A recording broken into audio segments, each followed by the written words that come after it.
is Brian Schilling versus Progressive Express Insurance Company.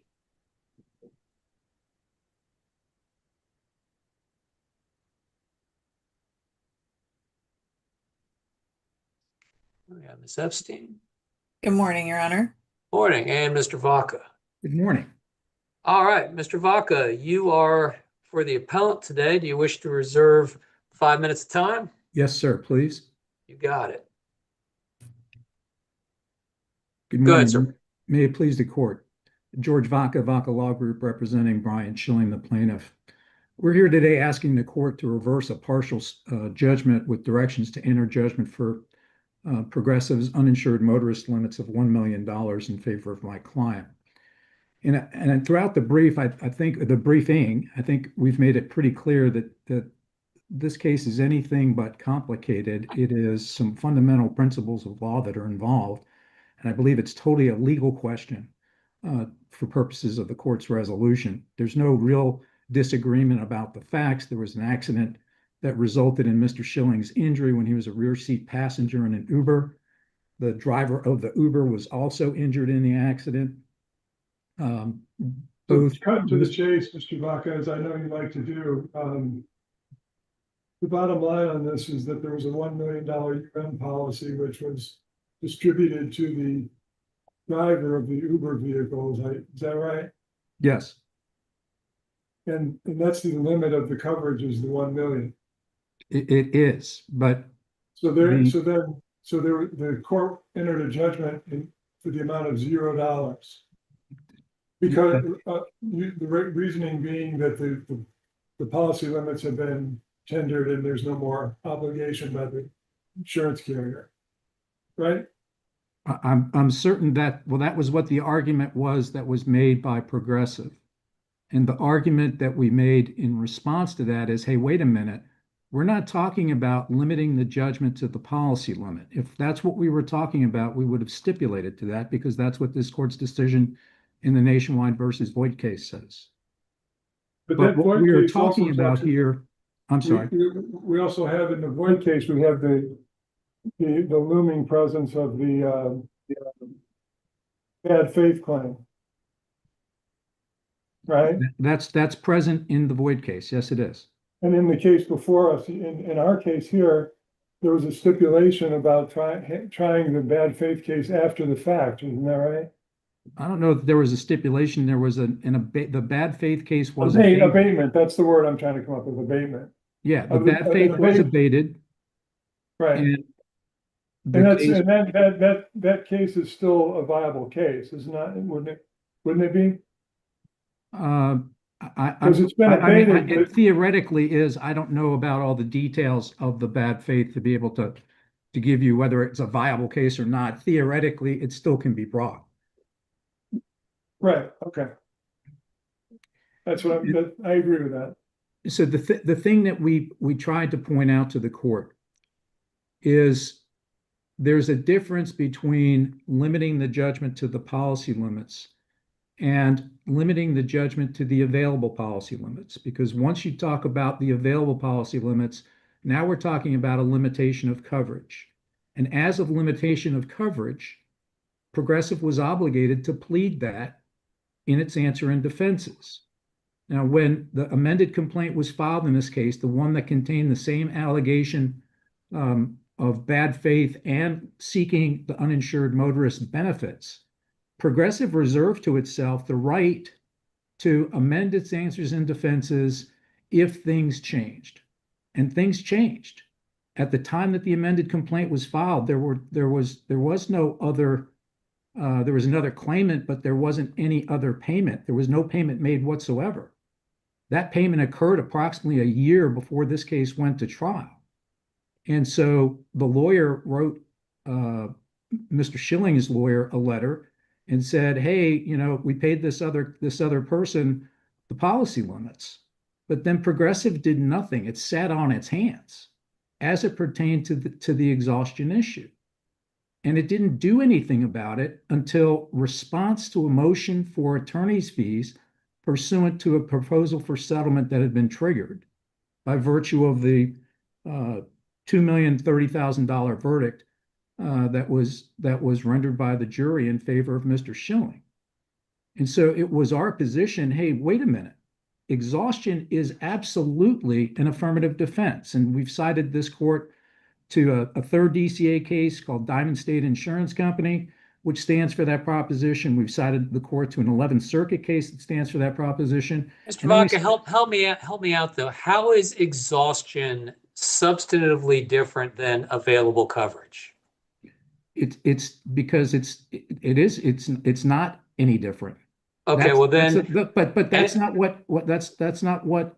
and I don't disagree with the notion that exhaustion really isn't different than whether or not there's available coverage. But in Voight, we dealt with and issued a ruling that said, look, if there's not a dispute about the policy limits or what the available coverage is, and I don't think anybody's disputing that it's $1 million. That's all that there is, and however it gets paid, it gets paid. There's no. Not only are they not disputing, There is no. it's There the is no same lawyer sworn- representing both parties, which I don't Yeah, understand. I understand, Your Honor, and that's what they wanted to make a big deal about. But the issue here is very simple, at least in my mind.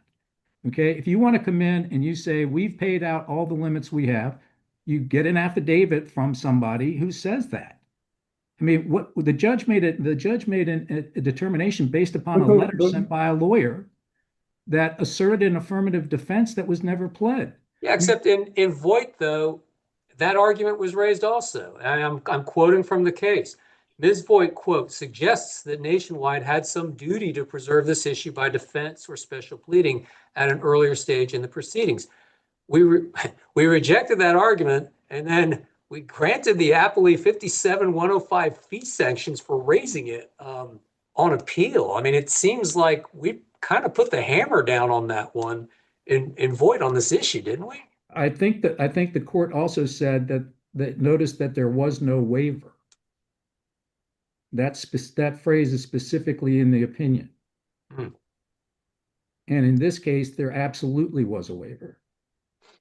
There was a waiver because exhaustion, unlike limiting to, in Voight, she was making the assertion that she was going to exceed the policy limits without any proof of anything pertaining to Nationwide causing her damages beyond the policy limits. And the court said, no, absent bad faith or absent a waiver, which we don't see here, you limit the judgment to the amount of the contract, and then you go forward from there. That case, at least as I read it, had nothing to do with exhaustion. It had to do with limiting the judgment to the amount of the policy limits. Okay, as stated and agreed to by the parties at the time. Here, it's a different factual scenario because some point in time from when there was an insurance policy disclosure until this case went to trial, Progressive took the position that they had exhausted the limits, and it would have been very easy to file a motion for partial summary judgment that said, hey, we've exhausted the limits. There's no coverage available. But they didn't.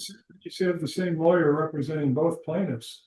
But, well, it was the same law firm. It was different offices of the same law firm. I don't disagree with that, Judge Black. I don't disagree with it at all. The question here, okay, and at least the way I put this, and I think I put it in the reply brief, is if I'm representing somebody in a tort case, and a lawyer sends me a letter that says, your client missed the statute of limitations, and that lawyer doesn't raise as an affirmative defense the statute of limitations. And then once a verdict is rendered, the lawyer files a motion with the court saying, hey, wait a minute, the statute of limitations has expired and you should not enter judgment in favor of the plaintiff. I at least from my perspective, that's a clear waiver of the defense. And I believe this situation is analogous to that. Yeah, they wrote a letter. Yeah, they made an assertion. There's no evidence that was presented by any witness that said the limits were $1 million, we paid the $1 million. I don't think there's any question that there was $1 million that was paid. because that's what the other client received. The question here is whether or not Progressive waived its right to assert exhaustion of its policy limits. And that's where we're coming from. Because the Florida Supreme Court, this court in Shaw versus Bland, the Florida Supreme Court in Jones versus FIGA, says, hey, wait a minute, you can't raise affirmative defenses for the first time in a post-trial motion. And if you've done that, you've waived it. And that's precisely what Progressive did here. So I understand that the equities may not look necessarily even, but a waiver is a waiver. And it's our position that Progressive waived that affirmative defense, which the law is pretty clear that a limitation of coverage is an affirmative defense. So that's kind of where we're at. If the court has any questions for me, I'll do my best to answer them. If not, I'll come back on rebuttal. All right. Thank you, Mr. Vodka. You'll have your full 5 minutes. Thank you, Your Honor. Good morning, Counsel? Your Honor. Good morning, Your Honors. May it please the court, Samantha Epstein for Progressive Express Insurance Company. So basically, the issue here is that this entire endeavor is just premature because the case where Mr. Schilling got his verdict that was preserved, the 80% of the $2 million verdict is preserved as an element of his bad faith claim that was abated. These two cases or these two claims are reliant on each other, as evidenced by the fact that with the amended complaint, Mr. Schilling included both the affidavit showing the $1 million in coverage, meaning he was aware that there's only $1 million in coverage, and his CRN, his civil remedy notice that he filed saying that Progressive, in bad faith, caused him damages. So we're at the point now where his bad faith claim has just finally become ripe because liability and the amount of damages has been determined. In terms of trying to enforce a judgment for coverage, there simply is no coverage available. And I know that the judges have already talked about the Voight case, and you're very familiar with it because it comes out of this court. But in that case, this court specifically talked about the available coverage. But Mr. Schilling is not seeking damages from Progressive just for benefits. Mr. Schilling is seeking damages from Progressive based on Progressive's bad faith in handling the claim.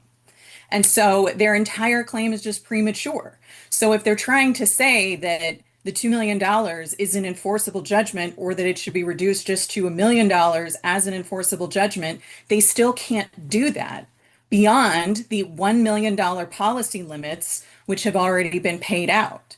The exhaustion as an affirmative defense is not an avoidance of coverage. Progressive was never seeking to avoid coverage in general.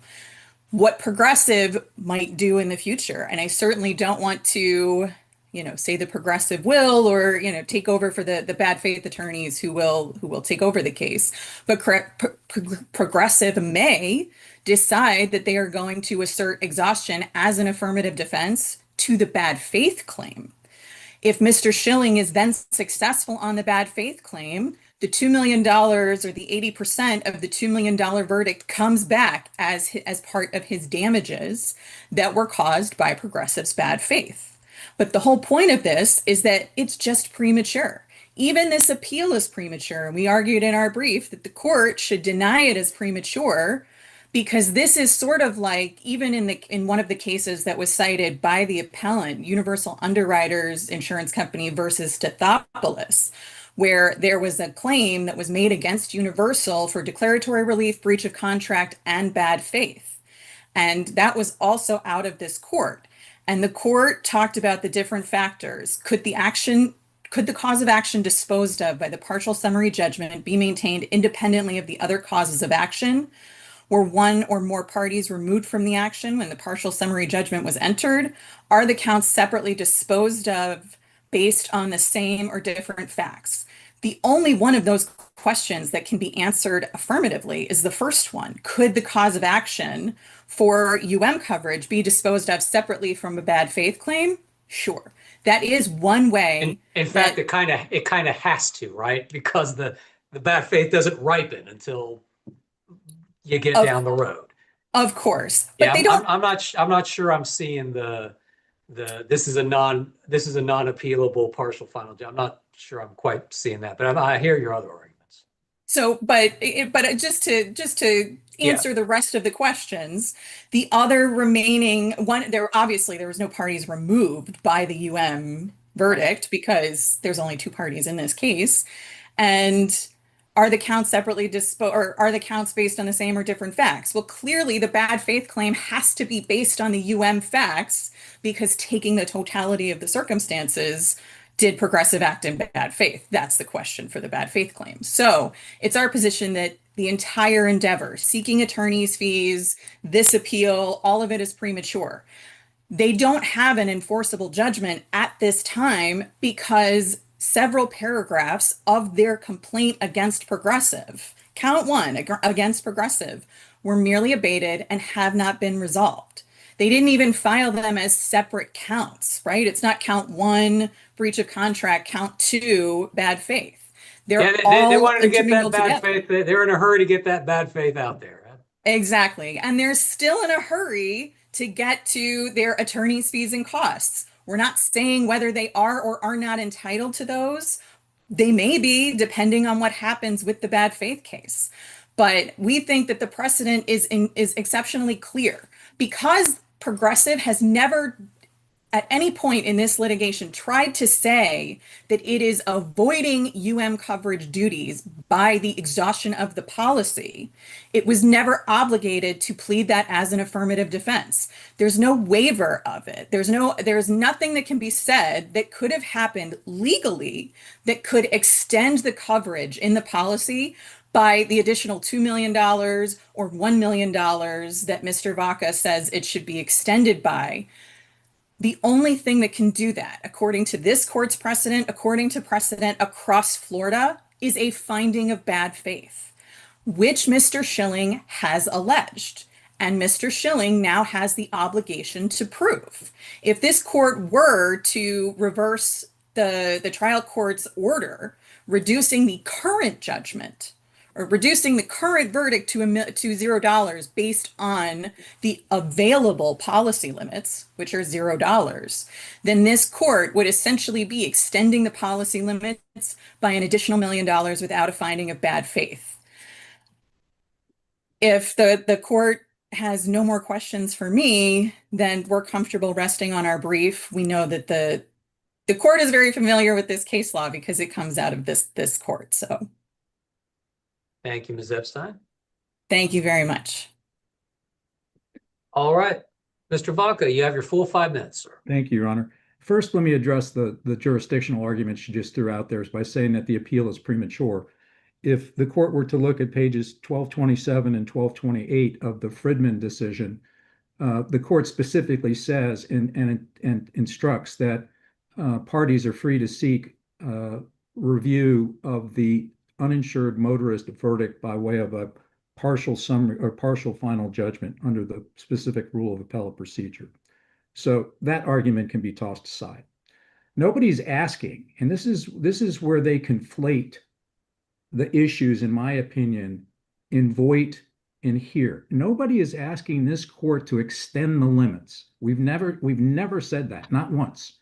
What we've said is Progressive, who has the burden to plead and prove exhaustion, never did so. And because it did so, it waived that protection of its policy.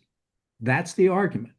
That argument is well supported. If you go look at the St. Paul Mercury versus Kuchar case, St. Paul did the same thing. After a verdict, they tried to assert a limitation in the coverage, and the Fifth District said, nope, not so fast. That's something you needed to plead as an affirmative defense, and you waived it. So you don't walk away paying nothing. You walk away paying exactly what the trial judge said you were supposed to come away paying. The court didn't extend the coverage. It was Progressive who waived that limitation. And Progressive here waived that limitation. They never asserted it. They never told the trial judge. I mean, they issued all sorts of jury summonses to residents of Pasco County without ever telling anybody that the position they were going to take is the policy was exhausted. That was on them. So I think, you know, again, I know that the results of waiver are definitely stark sometimes.